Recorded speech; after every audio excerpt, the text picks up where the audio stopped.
দর্শক, আমরা এই মুহূর্তে অবস্থান করছি ঠাকুরগাঁও জেলার পীরগঞ্জ উপজেলার 11 নং বরচুনা ইউনিয়নের একটি মাদ্রাসায়। এই বরচুনা ইউনিয়নের এই মাদ্রাসাটির নাম হচ্ছে বরচুনা মিফতাহুল উলুম কাওমি মাদ্রাসা। আমরা এই মুহূর্তে যেখানে অবস্থান করছি, এই জমিটি নিয়েই কিন্তু এখানে মাদ্রাসা কর্তৃপক্ষের সঙ্গে একটি গ্যাঞ্জাম চলছে। তো আমরা এসে যতটুকু এখানে জানতে পেরেছি যে আমরা যেই জমিটিতে বর্তমানে অবস্থান করছি, এই জমিটি মাদ্রাসা কর্তৃপক্ষকে শরীফুল নামে এক ব্যক্তি 10 লক্ষ টাকার বিনিময়ে 11 শতক জমি 10 লক্ষ টাকায় বায়না করেন এবং 4 শতক জমি এই মাদ্রাসায় উনি দান করতে চান। এই সূত্রে তাকে এই মাদ্রাসা থেকে 5,60,000 টাকা তাকে টাকা দেওয়া হয় এবং পরবর্তী 5 লক্ষ টাকা দিয়ে তার কাছ থেকে এই জমি রেস্টি করে নেওয়া হবে।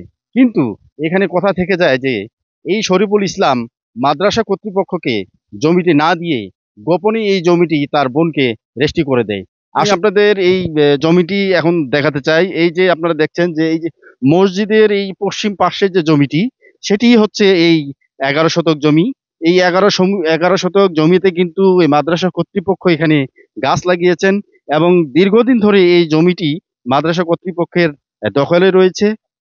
5,68,000 টাকা এই শরীফুল ইসলামকে বায়না দেয়, কিন্তু শরীফুল ইসলাম এই জমিটি মাদ্রাসা কর্তৃপক্ষকে না দিয়ে একটি ছল চাতুরির আশ্রয় নিয়ে তার বোনকে গোপনেই এই জমিটি রেস্টি করে দেন। দর্শক, আমরা এখন জানবো যে আসলে এই মাদ্রাসার জমিটি নিয়ে কি ঘটনা, সেটাই আমরা জানার চেষ্টা করব। যে আপনার কাছে জানতে চাই, এই যে মাদ্রাসার জমিটি নিয়ে আসলে কি কাহিনী সেটা জানতে। যে আসলে আমি মাদ্রাসার কমিটির একজন সদস্য হিসেবে বলতে চাই যে আসলে শরীফুলের সাথে আমরা একটা জমি, যেহেতু মাদ্রাসার সাথেই জমিটা, মাদ্রাসার সাথে ড্রিল হয়, কথা হয় যে তিনি জমিটা মাদ্রাসা সেল করবেন, মাদ্রাসা কর্তৃপক্ষ আমরা নিতে চাই জমিটা। সেক্ষেত্রে 11 শতাংশ জমি উনি বিক্রি করবেন। আমরা 10 লক্ষ টাকা দামও করা হয় এবং অলরেডি আপনারা জানেন প্রায় 6 লক্ষ টাকা উনি নিছেন। 6 লক্ষ টাকা নেওয়ার পরেও পরবর্তীতে আমরা জানতে পারি যে তিনি তার বোনকে গোপনে এস্ট্রি করে দিচ্ছেন। দর্শক, আমরা আরেকজনের সঙ্গে কথা বলতে চাই। তিনি হচ্ছে এই মাদ্রাসারই অধ্যক্ষ। সেই অধ্যক্ষের সঙ্গে আমরা কথা বলতে চাই। আমরা জানতে চাই যে আসলে কি ঘটেছিল এই ঘটনা। মোট হলো 15 শতাংশ জমি, তার মধ্যে 11 শতাংশ 10 লক্ষ টাকার বিনিময়ে এবং 4 শতাংশ শরীফুল ইসলাম দান করার মর্মে 5,68,500 টাকা শরীফুল ইসলাম গ্রহণ করে জমি দেওয়ার জন্য প্রতিশ্রুতিবদ্ধ হয়। কিন্তু ইতিমধ্যে সে প্রতিষ্ঠানের সঙ্গে ছল চাতুরি করে তার নিজ বোনের কাছে অত্র জমি সে রেজিস্ট্রি করে হস্তান্তর করে।